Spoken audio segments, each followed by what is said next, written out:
Hello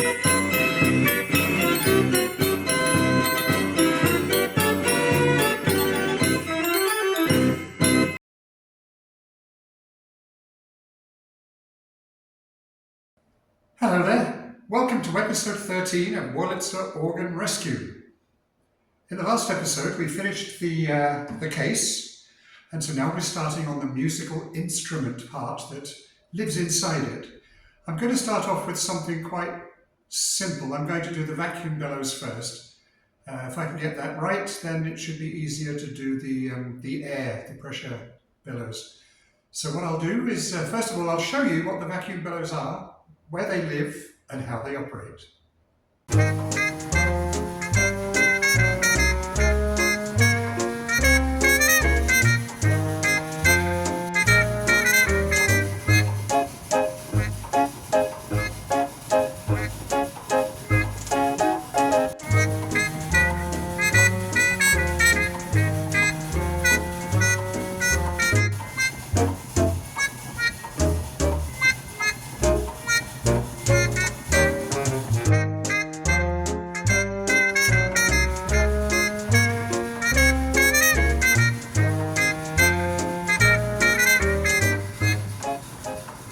Okay, I'm ready to dismantle the vacuum bellows.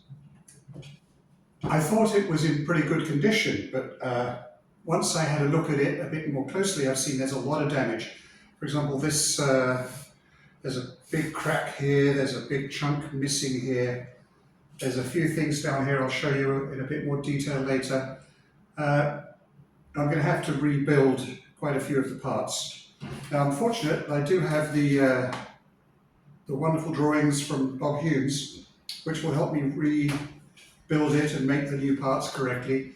So I'm going to get stuck into that now.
As you can see, I'm having trouble getting this part off.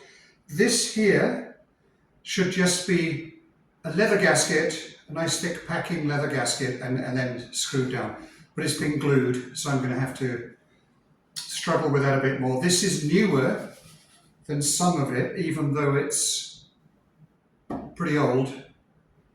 This has been rebuilt before. It's got several things wrong with it. So I'll just carry on struggling until I get it out.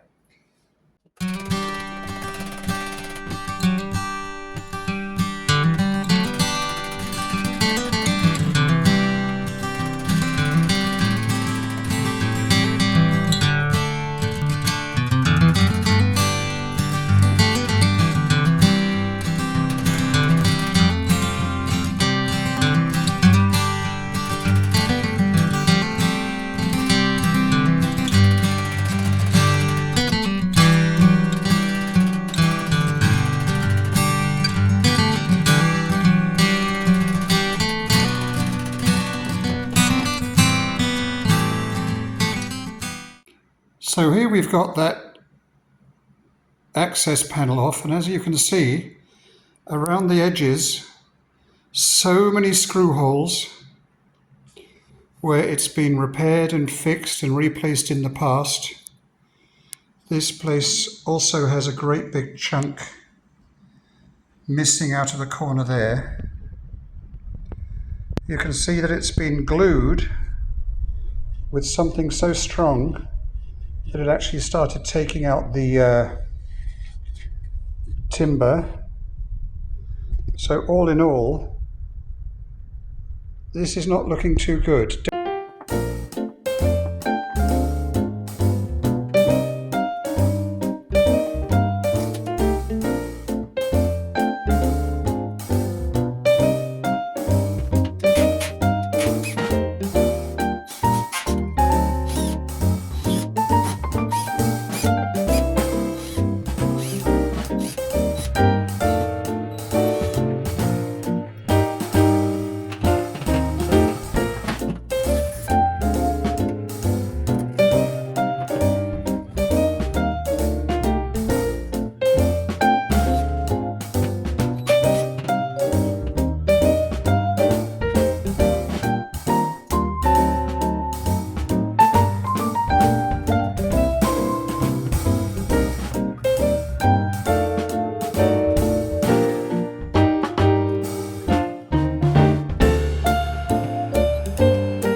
This apart, the more I see that's wrong with it.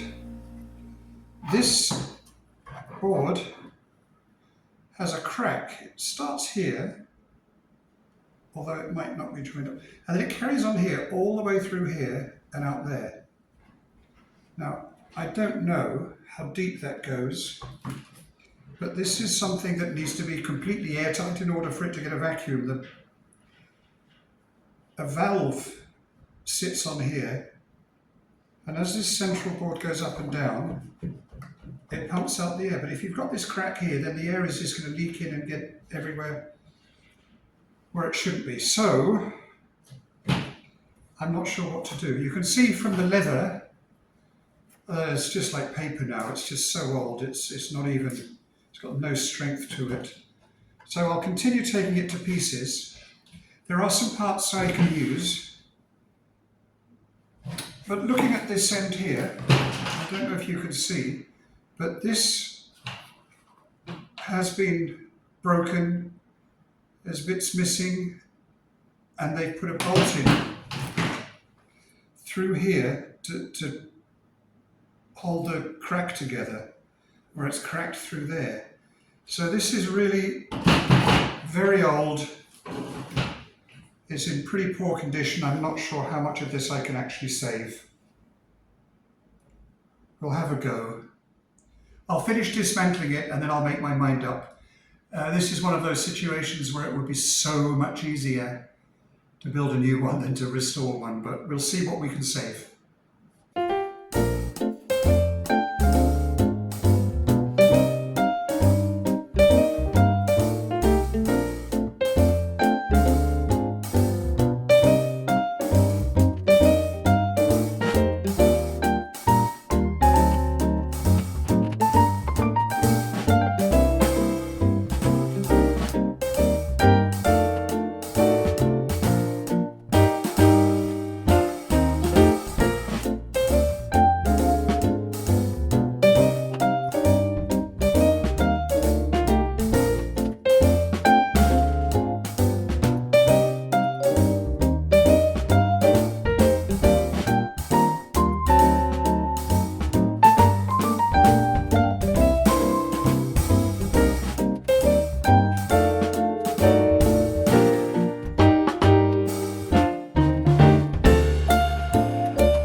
Well, this is it all dismantled. Quite a few pieces I'd like to rebuild, and some of it we could reuse, which is wonderful news. For example, this here I need to rebuild. You can see it's got so many holes where it's been screwed and drilled. It should have 1, 2, 3, 4, 5, 6, 7, 8 here. It's got 1, 2, 3, 4, 5, 6, 7, 8, dozens of holes. So it's been played with before. So this one I'm going to rebuild. This is the top that goes on there, quite simple. I guess I could plane it flat, but I think this is a newer piece, so I can rebuild. I'll make a new one of these. These are the valves. The air gets sucked through here, and on this side there's a piece of spring steel, and the spring steel bounces back and seals the holes. Now I'd like to rebuild these simply because the valves are actually the most important part of this unit, so I'll rebuild these so they'll be like new. Then we have covers that go over these, and these are just simple boxes. But as you can see, they've got the holes where the screws have been drilled in over and over and over again. Some of them, they're like 1/4 inch deeper than they should be. And I think I'll rebuild these. What I did on mine, my replica, is I didn't just put screws in, I actually put in the cupped washers to stop it doing exactly this. So those two I'll rebuild. These are just pieces that hold them together, hold the two sides together, and these are what fix it to the top of the underside of the top of the organ. Those I can use. So that's wonderful. This one here, again, nothing too important, but it's cracked and broken, and I think I'd like to make it like new again, so that I'll rebuild. This is one of the boards that go up and down. Now, these things are fascinating because you have a bellows, and then you have a board in the middle, and this goes up and down, so you get 2 bellows pumps in each of these 2 bellows, each rotation of the crankshaft. Now these, it's wonderful, they need a bit of work and I can drill and plug some of the excess holes, but those are wonderful. I'm going to keep these, but these I'm going to have to rebuild. This one here has got a big chunk missing off it here. This is where it gets a lot of wear and tear because this is where the crankshaft pump sticks connect and mess with its integrity. It's the same here. This is broken and split sideways, lengthways through there. And so not only have they put in a big bolt to hold it that way, they've also put a screw to hold it that way, so that needs rebuilding. And I've got the timber for that. So keep this, keep these, and I'll rebuild the rest. And that's what I'll be getting up to next week. So come and join me next week and I'll show you how far I've got with this. Okay. Cheers. That's all for this week. Bye-bye.